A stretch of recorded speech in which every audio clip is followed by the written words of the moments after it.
You're listening to Ka-Pow, the pop culture podcast. Comics, television, movies, and more. If it impacts fan culture, we have something to say about it. And now, your hosts, Michael, Jordan, Cliff, and Seth. Hi, this is illustrious Michael K. Easton. Illustrious Michael K. Easton. Good to see you. My name's Jordan Liv. Cliff Barnes. I'm Seth.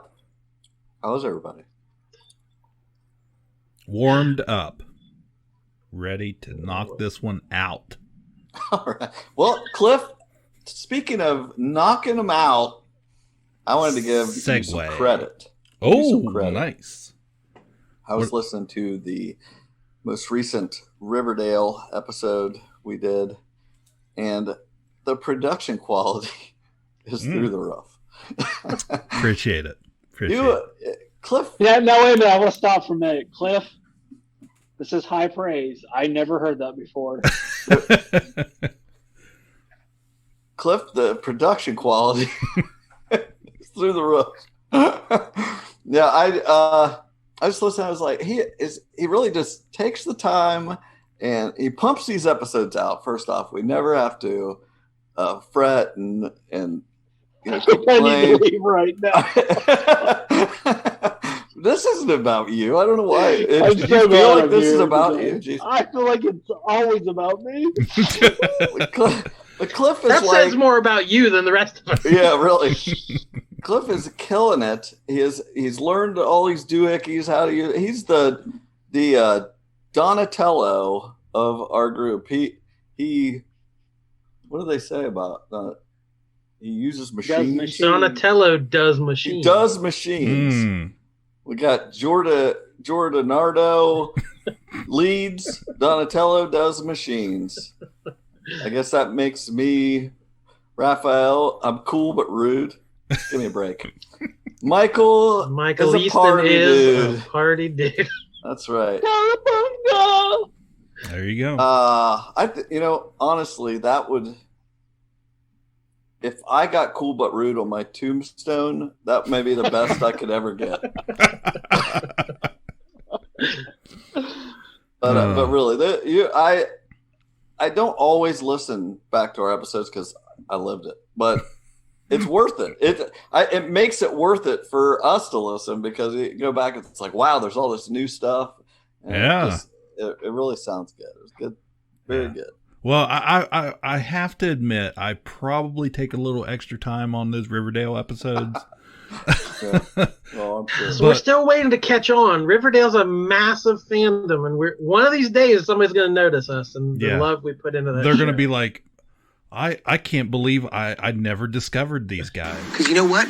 You don't want to be the guy sitting there watching BBC and saying, "Oh, I saw that guy. He was my waiter, and I totally dismissed him like everyone else does in his life. And I totally was wrong because he's a major, major, major influence on me now, and I feel terrible." Like the unrequited love that we never get returned. They use more copyrighted material than any other podcast I've ever listened to. And again, our often stated disclaimer that we don't really expect you to listen to every episode. If you're a Riverdale fan, you might just listen to those. You might just listen to the movie reviews, or we put out way too much crap for everyone. If you listen to everything we do, God bless you because you are an amazing fan. $1. Yeah. We owe you $1.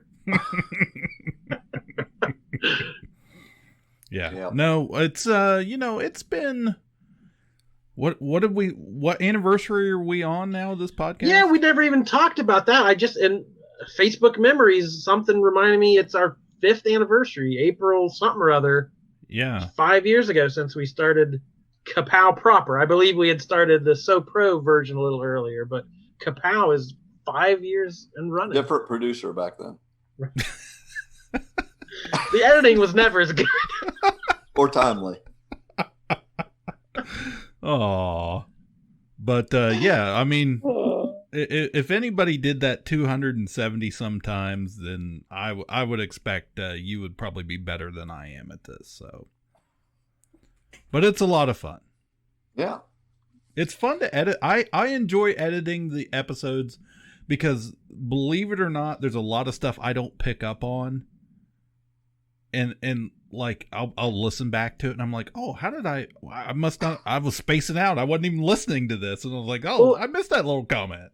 Especially on Zoom, because it's harder to pick up who's trying to talk, and like sometimes we talk over each other. A lot of times we talk over each other, interrupt each other. So yeah, there's stuff I don't hear someone kind of say off the cuff because I'm like, it's just a second delay and a awkward way to do this. But yeah. All right, let's get to it. Okay. Well, speaking of green lizards that are mutants, no, it's not a teenager, but we had a big movie drop this week on HBO Max and theaters. Let's talk movies. Save Martha! Puny God. I'm just a kid from Brooklyn. I'm Batman. Kneel before Zod! On the roof! Said it yourself, bitch. We're the Guardians of the Galaxy. So what's it gonna be, huh? Long sullen silence? Or mean comment? Go on. You got me in a box here. Godzilla versus Kong.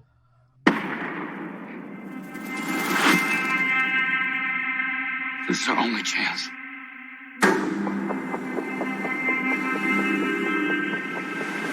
We have to take it.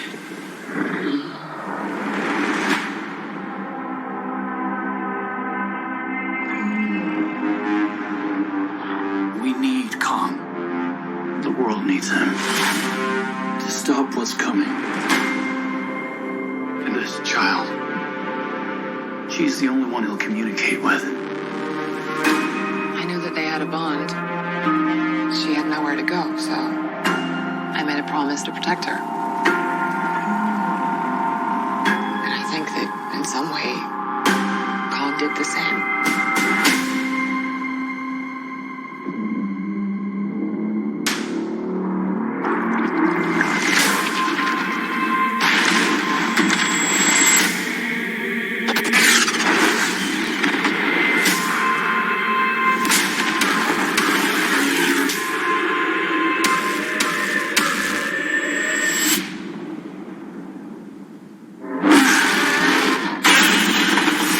Godzilla. Made $122 million in the theaters.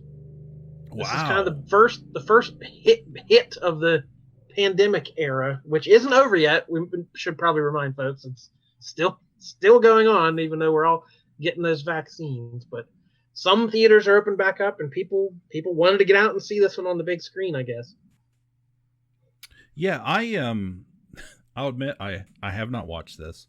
But that day it came out, I saw, friend of show Russ, has been a guest a couple times. He had watched it, I think the day it premiered. And then somebody at my work had asked me, oh, are you going to go see the new Godzilla versus Kong? And I was like, why would I do that? I have HBO Max. Like, I'm going to watch that thing at home, man. So yeah, I have not seen. But there was Skull Island, was the one Kong movie before this, and then two other Godzilla movies before this.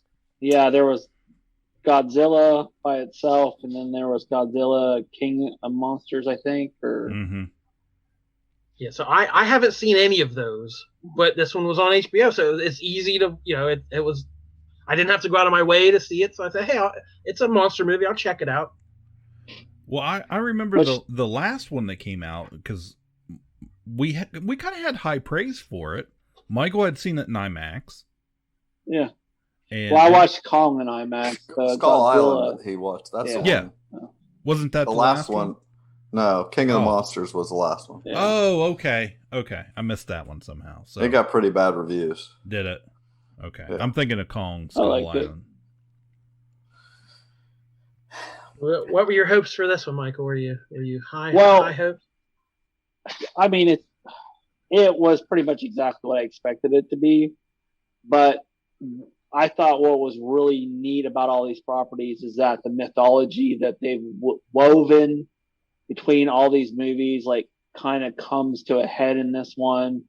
That's why I was kind of confused, because I didn't expect there to be mythology and lore. Yeah. I figured it was a monkey versus a lizard, and I didn't have to catch up on a whole lot. But there is a history to it all that I don't know how well they explained it for me not catching up. Well, I mean, you really kind of needed to see the last Godzilla movie for this to make a little bit more sense because of what happens in that movie. But it's basically that there's always been like a number one apex predator, and they can sense each other, and that, you know, like in the last one with the King of the Monsters, who was the King of the Monsters, and there's I forget the name of it, but there was like a 3-headed dragon creature that Godzilla fought, and then King Ghidorah. Yeah, and they figure out that he's a space alien. He is not from Earth.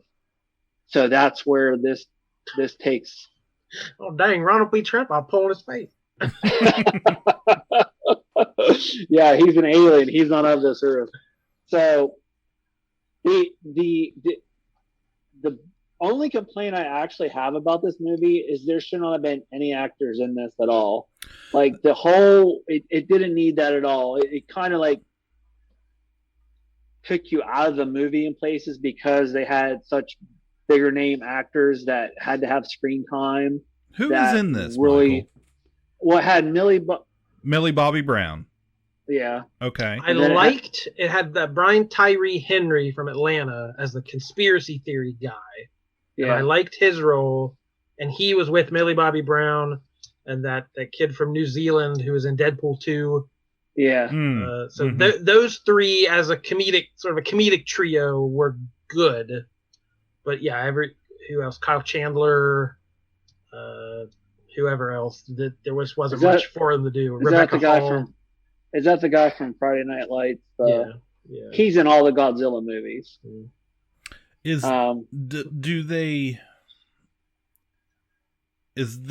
Have they written these as their own universe, or is that, I mean, I'm not very familiar with like kaiju movies, so like the old Japanese, the Toho monster movies, did they have much of a story other than big lizard smashes city, that type of thing? The original was an alien. I mean, he already told you. But, yeah, like this one they actually this whole mythology hits my sweet spot because they talk about Middle Earth or Inner Earth, Hollow Earth, that whole conspiracy of this is the reason why Kong has never battled Godzilla before in this mythology is because he was always on Skull Island, and it kept him hidden from being detected by Godzilla. And that's something they talk about is they're bringing Kong off the island to find the entrance into Inner Earth, where they believe all these monsters originated from. So yeah, the effects were fine, a little underwhelming on my small screen here at home. The story didn't matter. But like for an almost 2-hour running time, the actual Godzilla versus Kong, there was probably only 15-20 minutes of actual battling, and the rest was like who's going where and we got to get this mission into Hollow Earth, and just wasted. There was kind of a wasted opportunity of what people what they're paying for the ticket for. But see, I prepared for this because I knew I was watching this at home, and I have. With my Roku TV, I have these two wireless speakers that I think it's like ONN is the brand name. I swear it's like a Walmart brand. But anyway, it is. Yeah. They seamlessly connect with the any type of Roku. Well, there's also a subwoofer. And I was like, I have got to get this. Once I got my sound system and subwoofer, it's life changing. It's so much more fun to watch a movie. I am getting this, I've put off for over a year of getting the subwoofer for this set. I was like, this is the movie to watch this. My wife, on the other hand, can come down here and tell you how much she hated this movie because I had this house shaking. It was so loud. Sitting on the subwoofer? I was like laying on my couch watching this. I had the green lights behind the TV screen. Like, I mean, I had the whole atmosphere kicking in. At one point, I think Christy just came in and looked at me and said, I am in my bedroom and I cannot watch TV because this is so loud. It'll be all right. Every once in a while, you ought to be able to sit down there and blast a movie. Right. Well, I did. Say, go back to your room. I did find like I did have to play it with some settings because what would happen is like the voices would be low, so I'd have to turn it up. And then like as soon as the monsters came in, it was super loud, so I had to play with it a little bit to get it to all equalized. But it was awesome. He is more excited about this than when he gave his IMAX speech. I was all for this. It was like the like, how much are we giving away of this movie anyway? Who like, cares? Should we? Yeah, go for it. Yeah. Well, the whole thing, like they've set up is that there's can only be one king of the monsters, and in the last one, it's Highlander. Yeah, in the last one, it was the 3-headed dragon alien, whatever his name was that Jordan said. Mm-hmm. In this one, they built a Mecha Godzilla, but they used the skull from one of the 3-headed dragons to tap into building this. So as they're like using basically the creature's brainwaves, Godzilla is picking up on this. And so he is attacking these installations where they're building this stuff. And that's where like Millie is like Team Godzilla and like, no, he's a good guy. And there's a reason why he's attacking. And then like you have these people over here with Kong that have like kept him in this confinement. And they're like, he's a good guy. And you have a little girl that like signs to him and everything. I guess that's where the movie lost me, where it was like making them heroes and like they're important to the world. It's like, no, I would be okay with killing all of them. Like they're giant scary monsters. Like why do we have to be nice to them? That's where like there's one scene that like completely threw me out of the movie, but I really thoroughly enjoyed this movie. But we could tell with having actual people in this, there's a scene where they're out on seas and they're on this big like warship and they've got Kong strapped down and they have all these other battle cruisers like following them, and they have like Godzilla like has this big battle with him. Only the like main cruiser that has Kong on it survives. All these other blow up, and all those people that are on this ship, they're just like, onward with the mission. Like they could give a crap. All these people just died. And it's the same thing in the final scene, like when they're battling and stuff. I mean, they're just blowing up. I mean, millions of people are dying. That's a feature, not a bug, for a lot of these movies. That's what people are for. They want the destruction. But I mean, it was good. So if you're gonna, set the scene, if you're gonna do the LED lights like a theater, have your own home theater, you got the subwoofer and the speakers, then that makes it worth it. I suggest you have got to watch this with a subwoofer. Well, I would say. All right, you can only watch Skull Island on IMAX, and you can only watch this one with a subwoofer. Well, like Michael, I would say it is whatever price you have to pay for a soundbar with a subwoofer is worth it. Oh yeah, yeah, it's totally worth it. It's just it far outweighs any price. It is so worth it. I mean, you can get great deals if you watch a couple $100, you can have that, and it is so worth it. It just changes the whole experience. All right, is that it for that movie? Yeah. So speaking of home theaters, I want to take that opportunity to segue. The news this week: Netflix has lost 31% of U.S. market share this year. Wow. So you think of this past year, 2020.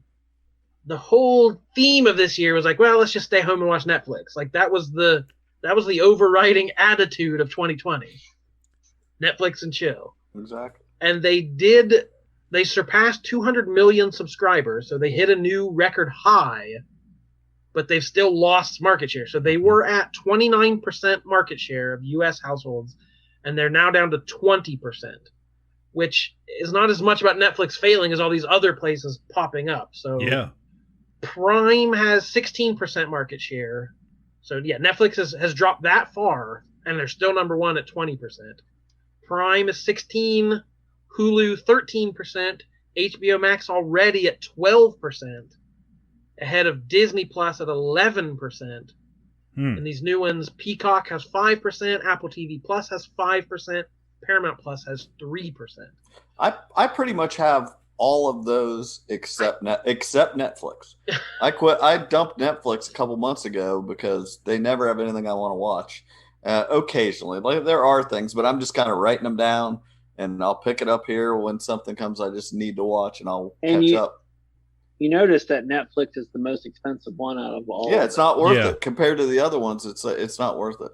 Yeah, I think that's the biggest thing is for and I totally get that. Like for a lot, especially families out there that have cut that cord, they can get a Hulu and a Disney Plus for the price they can get Netflix.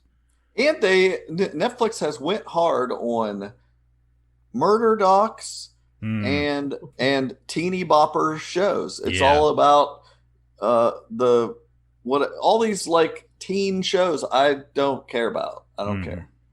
You're not watching Ginny and Georgia? A lot of foreign content they're trying to get, outside of America. They're trying to get a lot. There's no old movies. Anything you can't get anything pre-70s, pre-80s. I mean, yeah, I'm not quite sure how you measure market share when it's not. Most people aren't all or nothing with one.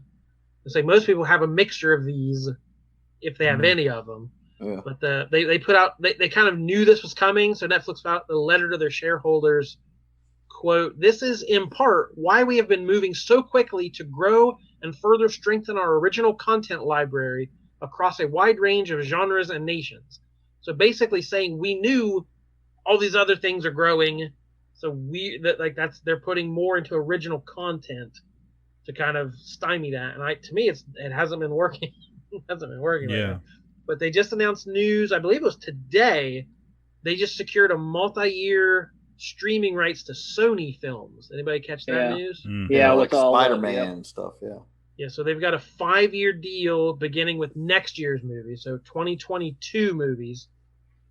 The rights, they call it the first pay window or whatever the industry term is. So following the theatrical or the video on demand window, it's usually about 18 months. We'll start getting straight to Netflix. So Sony doesn't have a direct to consumer service. Disney has their own thing. NBC Universal now, Viacom, CBS has Paramount. So Sony doesn't have that.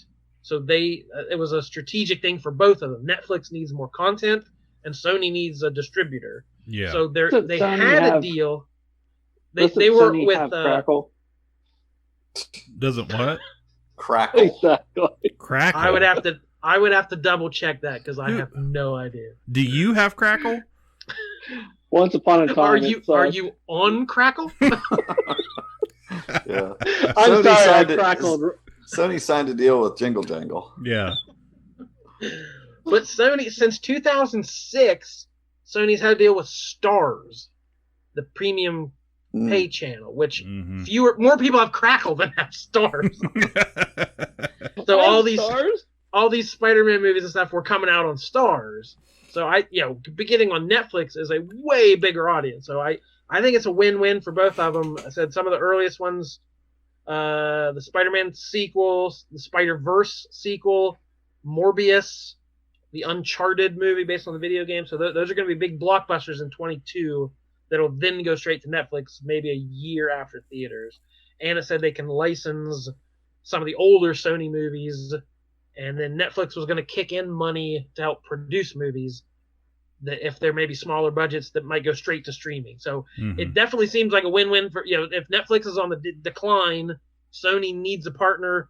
Seems like a win-win for end consumers too. So The exciting Netflix news I liked this week was when they gave $450 million to Ryan Johnson for Knives Out 2 and 3. I saw that. I didn't hear that. Yeah. Yeah.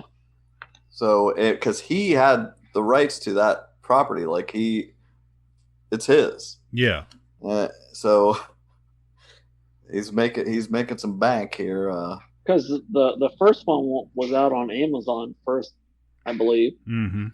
And it's and that I'm so excited to see who those casts are going to be. Like it won't have anybody repeating except Daniel Craig, because it's he's just the inspector. He's the through line. I would expect very soon we will start seeing cast announcement. Like I remember when they were announcing the first cast and they're like Michael Shannon, Chris Evans, Jamie Lee Curtis, Don John. I'm just like, this sounds so great. So I'm ready for that again. Hope he'll find a new slew of people. But I love that. Any other movies you've been watching? I'm sure you guys just, Cliff, you got an Apple phone here recently. I got my Apple phone a few months ago, got a new one and got some free Apple Plus TV. Yeah, I did too. I have not activated it yet. I was. Have you not seen Ted Lasso? First off, no, not yet. Watch Ted Lasso. Yes, you'll love it. It's so up your alley. I think it's just it's the most positive show, and it's funny. And Jason Sudeikis is funny. You have to watch that. Yeah, I like Sudeikis. But there's a Billie Eilish documentary, which I didn't know much about. I mean, I obviously heard her music over the last couple years, and she keeps winning Grammys. But they did a pretty long documentary. It's like almost 2.5 hours on there. But I like those where you see behind the scenes of, almost anybody. It's kind of interesting when you see their how the inner workings go. I don't think I'm pretty sure I haven't seen that, but I did watch at one point. I did watch something kind of similar with her and her brother Phineas, and they went back to the house they grew up in with her mom, showing their room and how they produced all those huge. This hits. is the footage of them at that time. Like they had footage from them, making her big albums and stuff, living in that house, like when she was becoming famous. And it's kind of amazing that they stayed in that house for so long, while she's incredibly rich in this little famous room. I mean, she can't even fit. She can get whatever car she wants and can barely fit it in their driveway. But man, that could have been us guys in that little room making hits in the bunker. But it's really good, and that her brother is. I mean, obviously she's talented, but he is the really man behind good. the scene. Yeah, She is lucky to have that guy. He is quite a talent, and it's just excellent. It's so long. There's an intermission, which whatever. But it's kind of neat to have that little break in the center. But it's just a really great behind the scenes documentary showing how she's got Tourette's and she's like dealing with just being a young girl. Like it's so funny to watch this famous, talented person, and she's just dealing with teenage stuff. And it's like you can tell she kind of craves it a little bit, like having like boy problems or something. It's like she needs to be able to act like a teenager. I'm sure. It was very good. I recommend it if you like those kind of things. It's a good documentary. I watched. It came to Netflix. Bad Trip was kind of the big thing. I want to watch that. That's the only thing on my Netflix list. Can you just hit that on switch for me? No. Oh my God, turn it off! Oh, I'm gonna get fired again. Oh, give me your jacket. Jacket. Why? You seen these dudes right here? They stole my car. The police are right there, though. They're not helping at all. You know what? Sometimes you just gotta... Holy shit. I'm sinking. Go get some butter.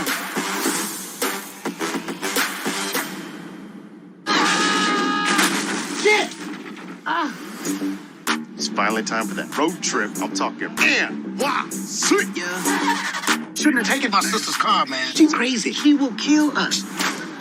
Keep your mouth shut. Snitches get stitches.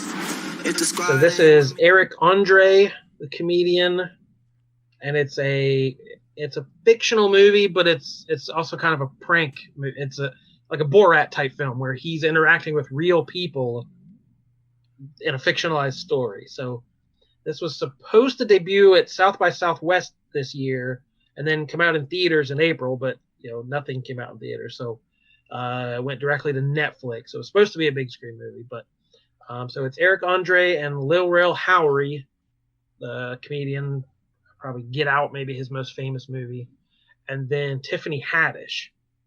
So I don't understand how you could do a prank movie where Eric Andre is pretty famous, but Tiffany Haddish is very famous, and they kind of disguise her a little bit. She'll wear like a hooded sweatshirt with the hood up.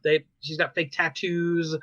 Her hair's on cornrows, but like if I heard her say two words, I'm like, is that Tiffany Haddish? Like she's so recognizable. I don't know how they tricked anyone into thinking she was a real person, but I guess suspension of disbelief. Yeah, people just don't expect it like that. Even like I hate Impractical Jokers, by the way, but I'm bringing them up. I don't know how people don't recognize them when they go do stuff.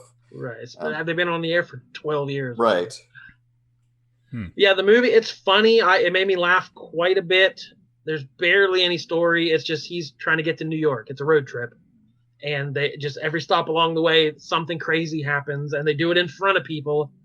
And it's either really gross or really violent or really crazy, and they just get reactions from people to see what happens. But it's not my favorite kind of pranks. I like weird or silly or out there stuff. But like, if someone just comes running at you in a grocery store covered in blood, and it's like what what's the reaction you're supposed to have? Like, how do we haha, that person reacted? It's like, of course you reacted. I thought I was going to die. Yeah. So there's several things where like it seems like there's going to be violence happen, car crashes and explosions, like a gorilla escaping at the zoo. Like people could have been mauled by a wild gorilla. So like people like, and then of course over the credits it shows them laughing and like, oh, you really got me. So it shows people laughing about it later. But it's like, if I was involved, I don't think I'd be enjoying the a threat of imminent death or dismemberment or something. But it is very funny. It's very gross. It's very out there. There's things I don't know how Eric Andre has no shame. I don't know how he can do or say some certain things in public to people. I'll never understand, but it's definitely worth a watch for sure. Well, I definitely can't see Jordan Lowe doing a prank show. No. Can you imagine? Excuse me. Your shoes untied. I love shoot, I can't remember the name of it. It was a British show years ago on cable. And it was just everything was absurd. Like, an elevator would open and it'd be a bunch of people in costumes. Like it was string quartet. Yeah. People are like, what? What's going on? Or like that, it'd be like a waiter and a guy eating Italian food sitting in and they both look at you like, what are you doing here? Like I like absurdists. No one's going to die. That's way more your speed. I could see you pulling off one of those crazy pranks. Yeah, jumping off roofs and crashing cars through walls. Like, I think I'm going to die right now. It's not funny. But I'm not involved in it, so I can laugh at it. Seth mentioned a few episodes ago, we hadn't talked about it since, that Kid 90 movie and on Hulu. And I had watched it, I think, the next day after we recorded that episode. That's a great, good thing to go along with my Billie Eilish thing. If you like a documentary thing, watching somebody living their life, that's a good one. Yeah, so many, that group of 90s kids, like, much like I was, I'm sure, Michael can relate to this too. And it brought up so much. I was like, oh my gosh, that's exactly what I was telling Christy. Yeah. Like when I was watching that, it brought up so many memories. It gave you that vibe from that time period so well in her videos, and the fact that she hadn't seen him for all those years. And then, I'm just seeing these stars from these shows and movies that I watched growing up and in regular teenage 90s situations, you know. I thought it was cool. It was a fun thing because I had been watching, you know, we talked about Punky Brewster and that coming back, and I'd been watching that, and then this thing popped up, and I was just like, oh my God, this is amazing. The whole time I watched it, I thought I've never needed to tell Cliff to watch something so bad. Like, this is the most Cliff thing I could find. Yeah, it was good. It was really good. Yeah, it was. I was really into watching that. And it was kind of bittersweet because that's what I was like telling Christy. I was like, you know, you take all the fame and all that part out of it. I was like, that's exactly how my life was during the 90s. And, you know, unfortunately, you had those friends that, you know, didn't survive. And yeah, I mean, there was a few dark moments in there, and I was like, that. I mean, that's pretty much how the 90s were for that youth culture. Mm-hmm. Definitely. That's a good segue into some television documentaries. If we're done with the movie segment, we can switch to TV. What in the good Lord is going on? Nothing. Them just some fellas I play car pranks with. The worst thing about prison was the Dementors. Nobody exists on purpose. Nobody belongs anywhere. Everybody's gonna die. There are no strings on me. So if you want to make more money and keep the money that you make, better call Saul. He looks like a panda and a Disney princess had a baby. Somebody royally forked up. Somebody forked up. Randall! Okay, see you, roof! First, I thought you and the others were gods. Then I realized you're just men. And I know men. You guys, look at my dirty girl. Roll on snare drum. Curtain. Good joke. Sure. HBO's had a couple documentaries. Get Allen versus Farrow was a 4-part documentary about Woody Allen and the history there. I'm not entirely sure why I watched this. I watched it. Yeah, I want to know why. I like to punish myself. Right. It was. I mean, it's an interesting story. It's important pop culture history, but I don't like Woody Allen that much, and I certainly don't like him. I like him less. I like him less now. That's so. This is basically like the stories have been out there for years about sexual abuse of Mia Farrow's daughter Dylan when she was 7, and this movie or documentary just tracks kind of how he steamrolled, used the media, used lawyers, used his own fame to just kind of steamroll through it and be like, yeah, Mia is really crazy. She's trying to keep me away from my kids. And it's just gross. And what the movie's about is gross, but what Woody Allen did to get out of facing consequences is even grosser.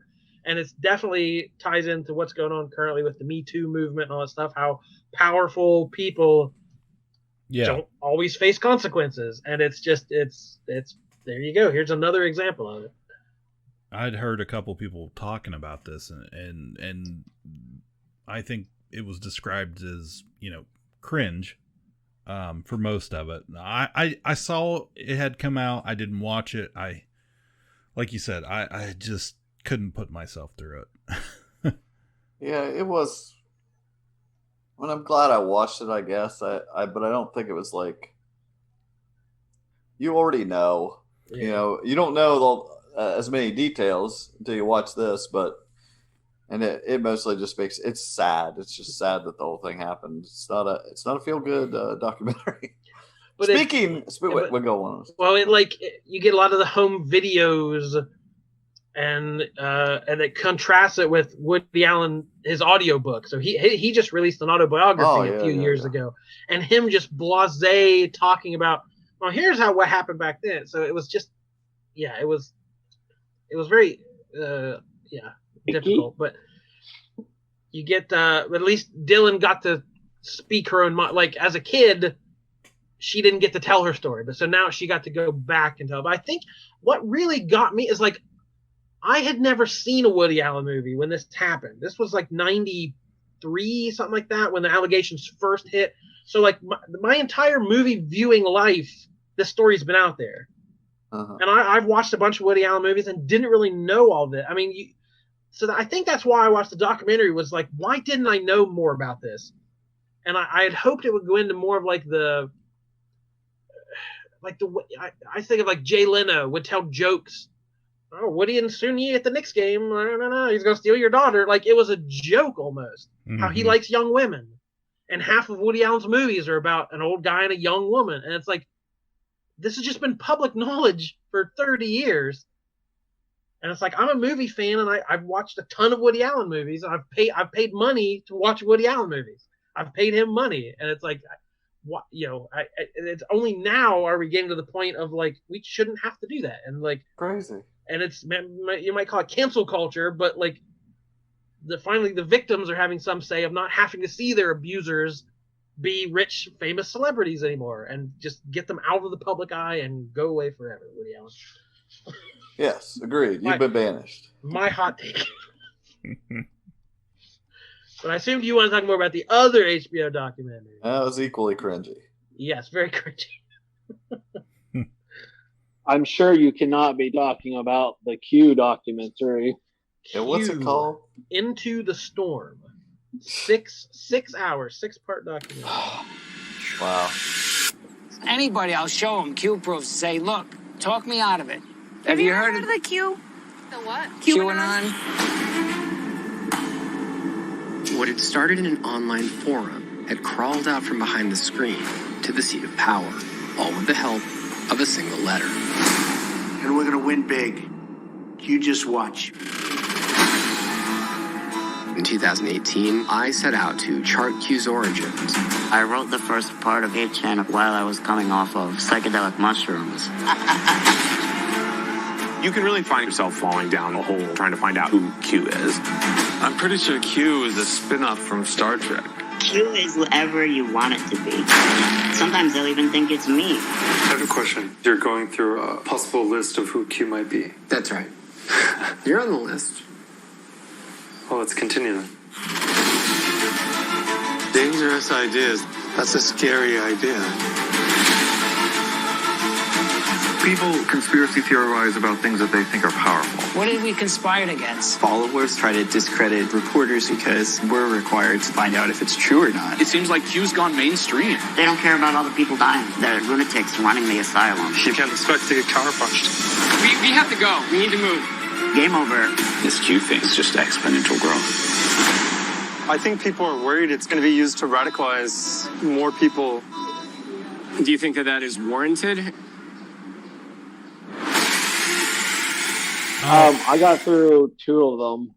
An episode and a half was all I could take, and I my understanding was it got better as it went along, but maybe I'm wrong. Good. Yeah, I guess. Yeah. Did you watch much of it, Jordan? Yeah, I watched the whole thing. Yeah, so did I. I watched the whole thing. I wasn't going to watch any of it, and then I heard. I basically was spoiled for how it ended, and so I was like, "Oh, I'll watch it with that, knowing that." Go on.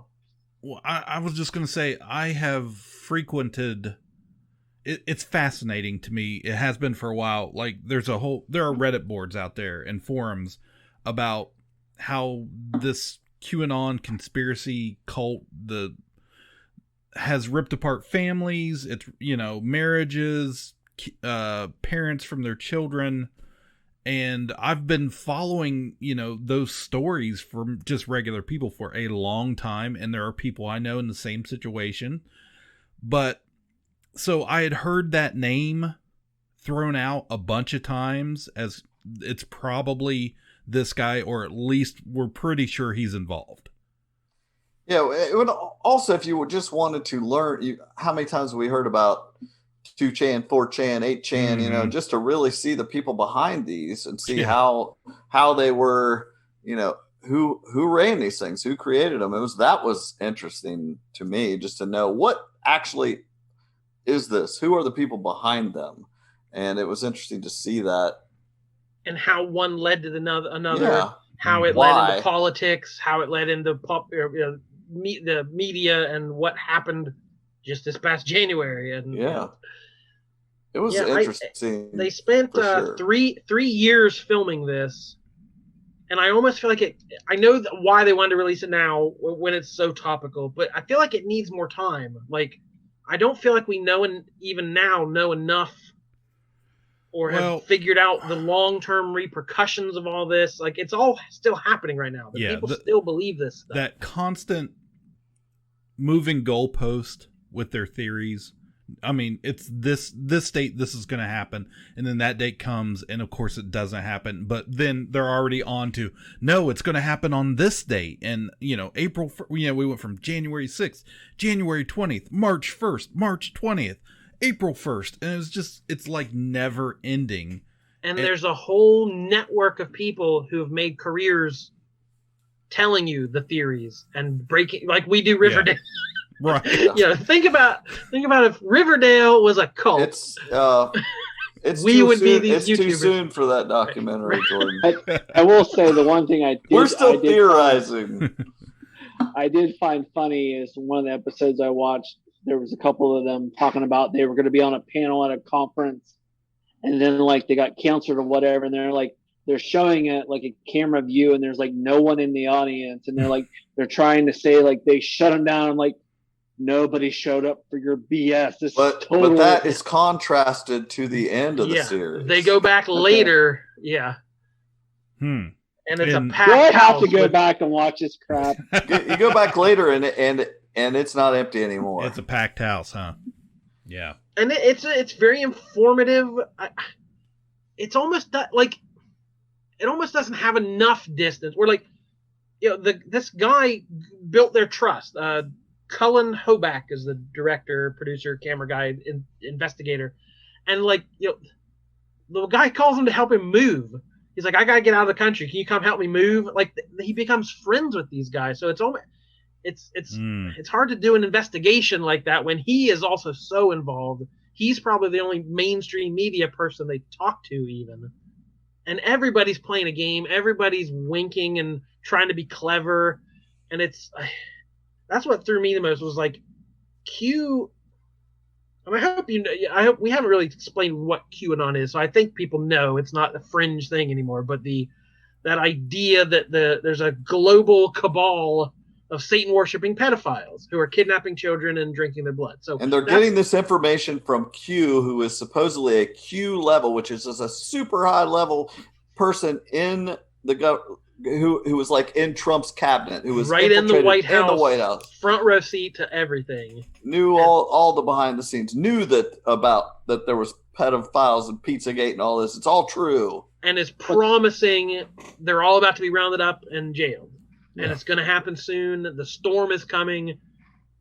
Whatever. So, but okay, if it starts as an internet thing. A small belief, but like it's grown, it's impacted the world.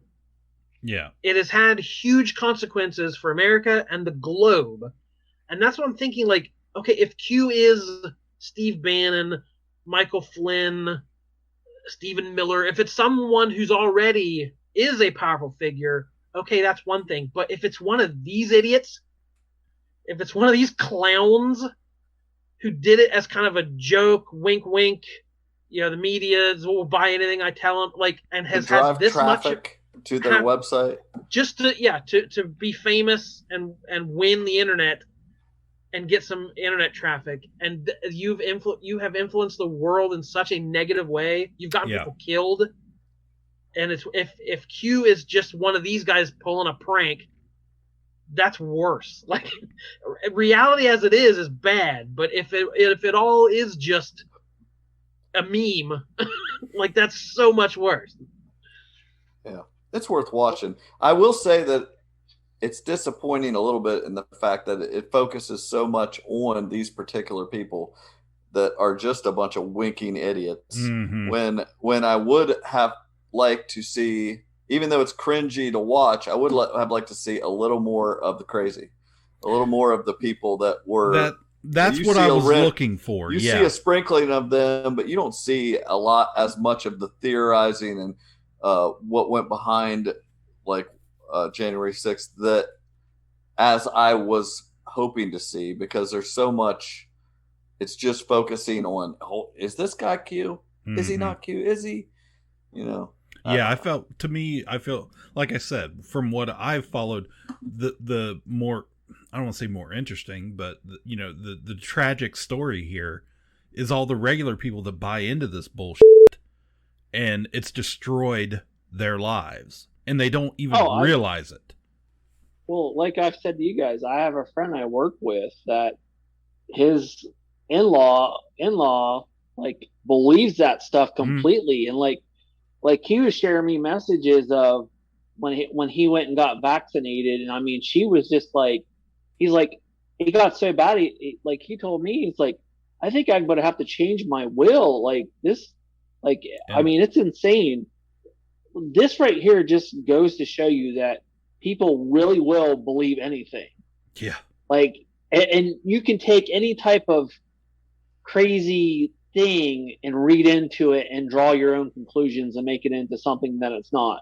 Like, just wait a couple more years until we have till the video stuff is perfected of putting whoever's face on whoever you want to. It's almost there now. The deep fakes. Yeah. It's gonna blow up so badly. If they believe this stuff now, wait till the deep fakes really start coming out. It's not a huge leap. To start with, the gateway drug is, the government. You can't trust everything the government does. People in power are lying to you. Billionaires play by different rules. Yeah, we all know that. Yeah. And it's not. Then you start sprinkling in the other stuff. We got to save the children. There's human trafficking, which there is, and then you just I don't know how deep. Then you go deeper down the rabbit hole, and then I don't know where you make the leap from something credible and believable to complete nonsense, but it seems to have happened, and a lot of people are in the orbit. I don't know if they're profiting off it or whatever, but they don't. Their actions, they have not. The people in this documentary, at least, have very little care what they have wrought. Mm-hmm. Well, sadly, what happens is when things come to light that have some shreds of truth, like with the Jeff Epstein thing that came out and all these powerful people. Where he knows him. He knows him really well. He's buddies with him. I knew you were going to say something. I knew. I was waiting on it. I noticed all that crap. This old Jeff Epstein. Is that not his name? Jeffrey Epstein. Yeah. Jeffrey. The rest of us treat him a little more formal. Friends. Yeah. To his friends, JJ. Yeah. But I mean, all the stuff that came out, or is still coming out, that stuff like that has some truth to it, so people start buying into it more. Just on a weird, really strange, because one of the conspiracies of them talking about drinking the blood of babies to keep their youth. I just saw a scientific article where it said that there might be something into the blood of the youth to stop aging. So Ka-Pow has not substantiated these claims. These are the claims of Michael K. Easton only. But this is stuff we laughed at when we saw in some cheesy old movie, or in when you're studying medieval times, you're like, who believes this? How could they believe this nonsense? And here we are, and there's millions of them out there. That's so funny too. As you're medieval times, what the world's flat? That lady literally says, "Oh, what they told me the world was flat." The guy's like, "You would believe that?" Well, yeah. So stupid. Anyway, there's a lot of interesting stuff, like the free speech debate. I find fascinating because I'm not sure where I fall in that. How much should you curtail? If someone's I believe in free speech 100%. But posting actual threats on this 8chan board, and they're going to go shoot up a mosque or something. At what point does free speech? Do you have to stop it? Do you have to curtail it at some point? And these guys, they wanted to be free speech activists and come across as heroes, right? But they really just came across as having no soul and not caring. They're living. Even the one guy even says, I couldn't differentiate. Being online didn't mean anything because it wasn't real. Yeah. And they can't see how it really impacted the actual real world outside of the internet. He's the most interesting person in the series. Like, right. That's what kept me watching. This was the creator of 8chan, right? Is it? Yeah. Right. And it's very interesting to see his journey, how he has changed like his outlook, and that especially when he has to make that realization, like, and you could see that like people, keyboard warriors that can. He was like, wow, my actions online have consequences outside of a computer. Yeah. Wow. Yeah. That was pretty interesting stuff. Anyway, it's worth checking out if you want to learn a little bit about that stuff, and you actually kind of get a couple answers. But this will be studied forever. Like, there will be books and like, this is not over. Like, this time period in history will be poured over. If we have future journalists, right? Yeah. It will be so this is just kind of the first draft of this kind of history of this time, I think. The robots will document this. I've been watching a couple shows. One, there's a new show on HBO called Made for Love. Googletech's newest endeavor is a chip implanted into couples' brains to merge their thoughts. Hazel and I are users one. Our minds will be one. Technology has improved the way we live. Why not improve the way we love? Together, we will become a singular living God. I want it out, and I want a divorce. What happened in there? It's a lot to explain.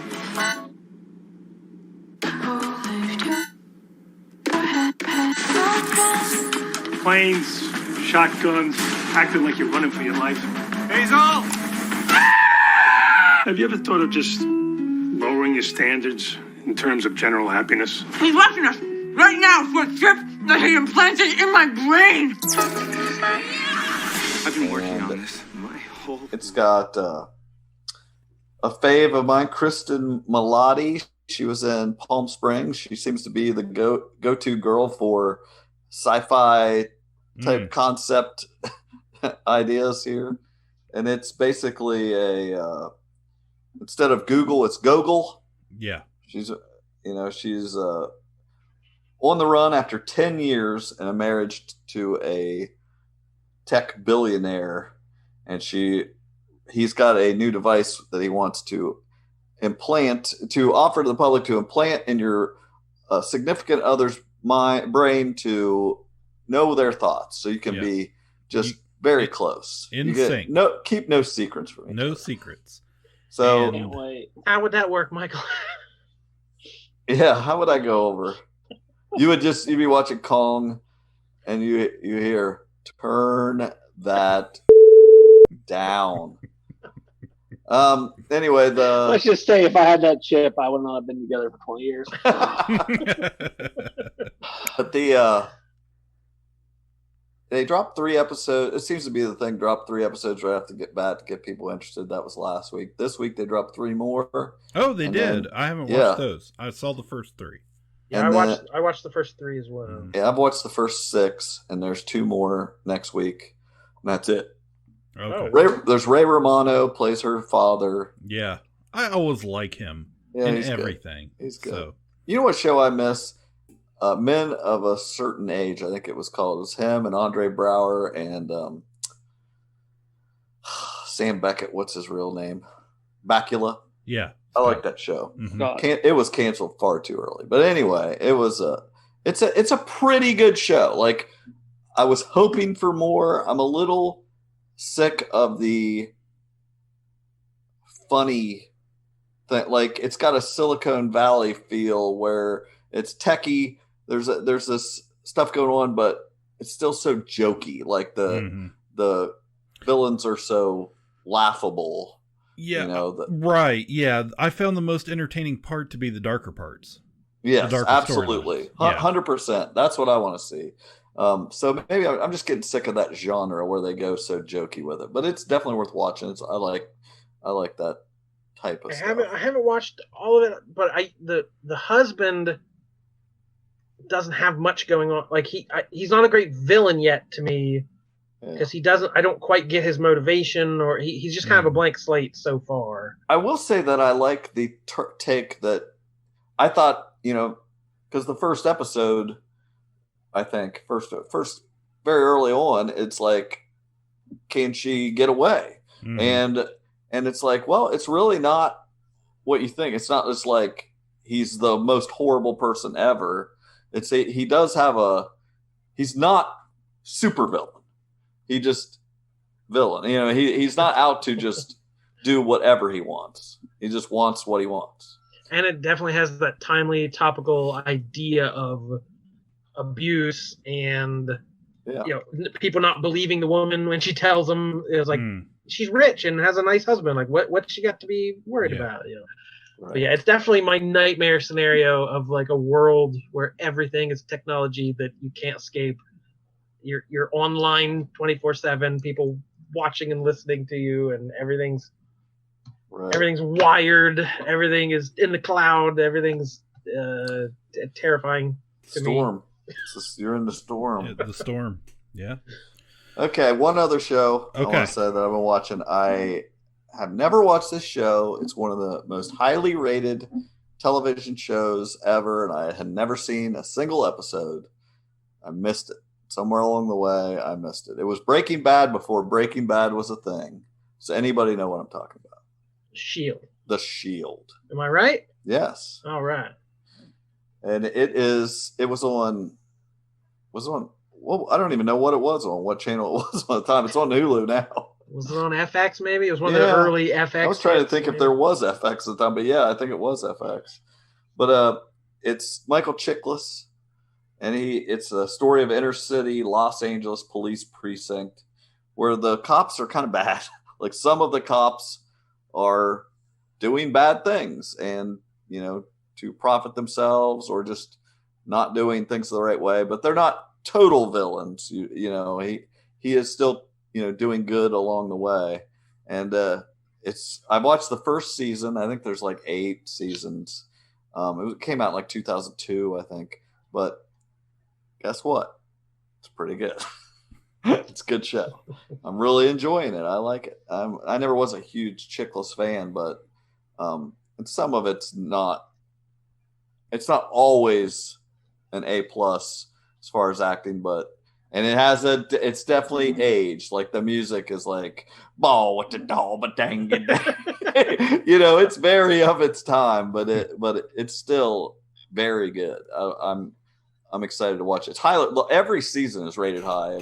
So it doesn't look like right off the bat there's a lot of dead air in there. So I'm excited to watch it. Did anybody watch it? No, I know when it was on, it was always never highly rated, but real critically acclaimed. But I've never got to it yet. The only thing I know of it is an Office quote when Ryan says something about bashing skulls Chiklis style, and Michael Scott says, "Yeah, the commish," and he goes, "No, the Shield." Right. So, all right. Last thing I had was Superstore final episode, series finale. Now, was that announced that this was good, like, ahead of time? I didn't because it shocked us that this was. This was only 15 episodes. This was the 6th season. It only went 15 episodes, kind of like half the run. Yeah. So it was kind of weird to have America Ferrera leave, and then assume the show was going to go on without her, and then it just kind of wrapped up immediately afterwards. So it was an odd ramp down, but I think the final episode was very satisfying. I enjoyed the finale a lot. It's one of the best TV series finales I think I've ever seen. I realize I have somewhat of an attachment to not just that show, but the last 2 episodes. As someone who's been in retail and worked retail most of their adult life, there was always a little bit of truth in the daily activities, the characters, and all that, even though it's outrageous. I didn't work at that type of store, but I've worked in a restaurant, the same restaurant, for 12 years, and so I definitely related to it in that way. And I'm sure a lot of workplace people where you don't go anywhere, where you are in the same location with people for years and years. Yeah. That, spend more time with them than with your family, and have quirky relationships with people you would not even talk to normally. Yeah, absolutely. It was nice.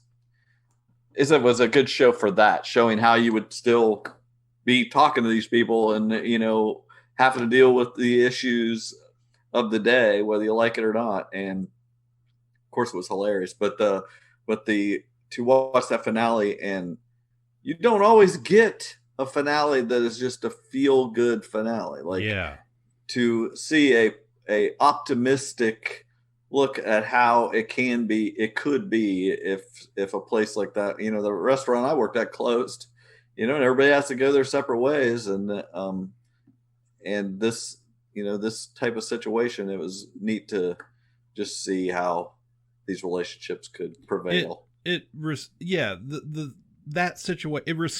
that situation as a real life thing that happens all the time in cities everywhere. But and you have to think about, like, as the show, even this show, how many times I imagine making a television show is the same situation. You're going there to it, spending all this time with people. I've heard many actors say, like, they go to a movie or a TV show and you spend all this time every day with people, and then you never see them again, and so it's sad when it gets canceled. Yeah, and the show as a whole, the series, I feel like hasn't been around all that long. Like, I had a weird relationship with. I really liked it. I thought it was funny, but it was almost it was a little up and down at times. And like, you're right. It kind of sprung out of nowhere. She was announced she was leaving the show. The pandemic happened. Then they were it was one of the few shows I was watching where they were showing the pandemic. The characters in the store wearing masks. They're not wearing, but they're social distancing. They're cleaning. They're doing all that regular everyday stuff. It was one of the few shows out there that was acknowledging that and not pretending like it didn't happen. Yeah. Oh my God, Christy was just watching the episode the other day where, forget her name already, but anyway, she had cleaned all the carts, and the lady came in and said, "Oh, are these like disinfected?" And then she's like, "Oh, that one's got a squeaky whale. Oh, that doesn't feel like." She touches all of them because she knows that stuff happens. I do kind of wonder, like, with this season, they tried it without the actress to see if they could continue it on, and saw that maybe the ratings weren't the same, and that they said, "Okay, well, maybe we should just kind of." Yeah, I can't imagine this was plan A. I imagine something happened, but how many shows can? At least they got to go out on their own terms. Yes. They weren't left hanging or something. Yeah. How many shows cannot survive the angsty couple getting together or resolving whatever the relationship is? Like, it's so completely ruined once they get together. Like, things fall apart and nobody watches anymore. Yeah. So. I watched very much like the going back and watching their interviews. Great. The old footage. I don't know I don't know if that was like audition footage or what, some kind of old video they had of all the actors, but it was a neat touch to. Attention shoppers, please bring your final purchases up to checkout because this store is about to close forever. And on behalf of everyone here at Cloud9, I'd just like to say bye-bye. Look back again on a show that's not that old, but it felt like, wow, that was so long ago. Yeah. Yep. Sorry, that shouldn't be the last thing I say. 20 years of announcements. I mean, I'm not a sentimental guy. That's not my thing. But it did just occur to me that this is the end. I mean, don't get me wrong. It's a job. If jobs were fun, they wouldn't pay us to do it, but occasionally there were moments that weren't so bad. And for whatever reason, those are the only things I can remember right now. Most jobs suck 99% of the time. So you really got to enjoy those moments that don't. Those bits of fun you have during downtime. Or an interesting conversation with a coworker. something happens that you can laugh about later. Oh, that's a picture of my honeymoon. Sorry about that. Or you do something that you're actually proud of. Great, guys. Keep up the good work. If you're lucky, maybe you even get to be friends with a coworker or two along the way. Not sure what else you could want in a job.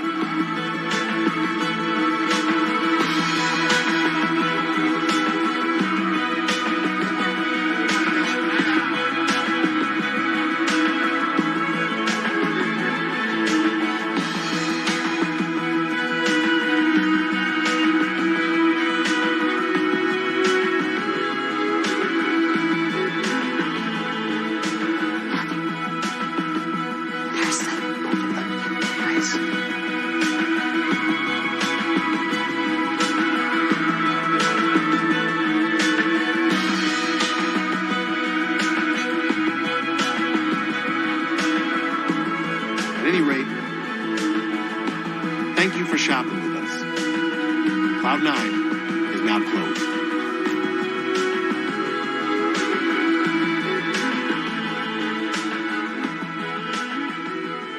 All right. As always, I'm the most illustrious Michael K. Easton. My name is Jordan Q. Lowe. I'm Cliff Leeds. Those machines. I'm cool but rude. Bye forever. Was that this episode? It feels like a long time ago. It was. I think it was. It does feel like a long time. Shake it off. KPP is officially closed.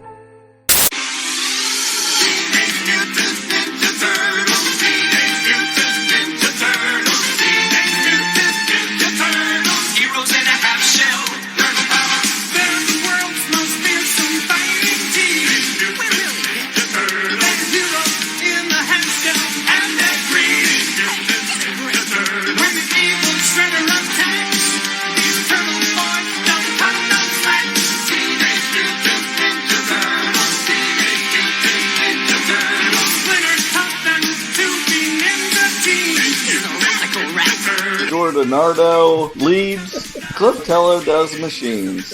I guess that makes me Raphael. I'm cool but rude. Michael is a party dude. A party dude. That's right.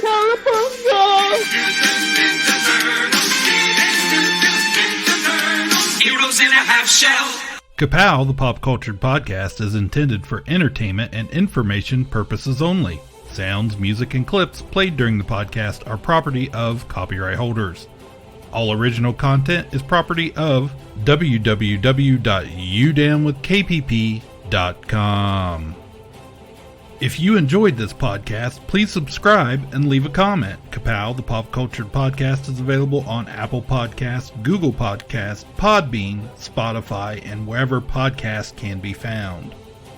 You can connect with us through social media on Facebook, YouTube, at the Ka-Pow Podcast on Twitter, or email the show, Ka-Pow, the pop cultured podcast, at gmail.com.